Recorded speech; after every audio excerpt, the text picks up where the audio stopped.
To Leon Worth, I ask the indulgence of the children who may read this book for dedicating it to a grown-up.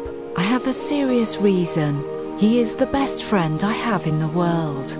I have another reason. This grown-up understands everything, even books about children. I have a third reason. He lives in France, where he is hungry and cold. He needs cheering up. If all these reasons are not enough, I will dedicate the book to the child from whom this grown-up grew. All grown-ups were once children, although few of them remember it. And so I correct my dedication to Leon Worth when he was a little boy.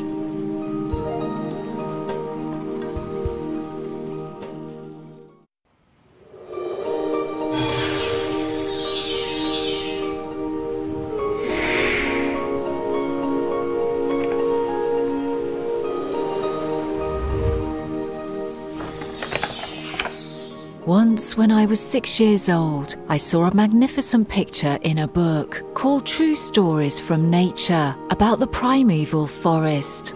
It was a picture of a boa constrictor in the act of swallowing an animal. Here is a copy of the drawing. In the book it said, boa constrictors swallow their prey whole, without chewing it. After that, they are not able to move, and they sleep through the 6 months that they need for digestion. I pondered deeply, then, over the adventures of the jungle. And after some work with a coloured pencil, I succeeded in making my first drawing. My drawing number 1. It looks something like this. I showed my masterpiece to the grown-ups and asked them whether the drawing frightened them. But they answered, "Frighten? Why should anyone be frightened by a hat?" My drawing was not a picture of a hat. It was a picture of a boa constrictor digesting an elephant. But since the grown-ups were not able to understand it, I made another drawing. I drew the inside of a boa constrictor so that the grown-ups could see it clearly. They always need to have things explained. My drawing number 2 looked like this.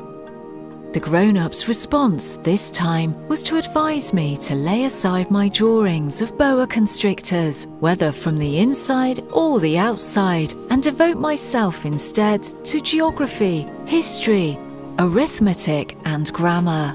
That is why, at the age of 6, I gave up what might have been a magnificent career as a painter. I had been disheartened by the failure of my drawing number 1 and my drawing number 2.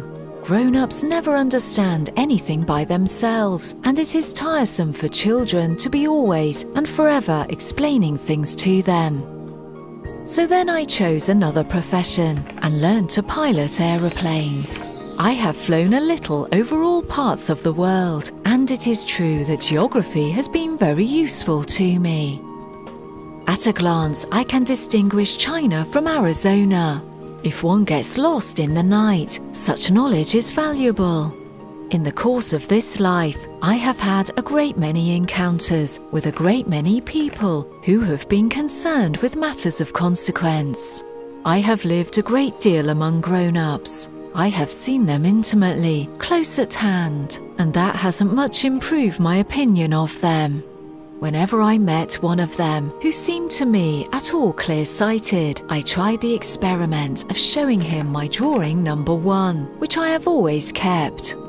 I would try to find out, so, if this was a person of true understanding. But whoever it was, he or she would always say, "That is a hat." Then I would never talk to that person about boa constrictors or primeval forests or stars. I would bring myself down to his level. I would talk to him about bridge and golf and politics and neckties, and the grown-up would be greatly pleased to have met such a sensible man.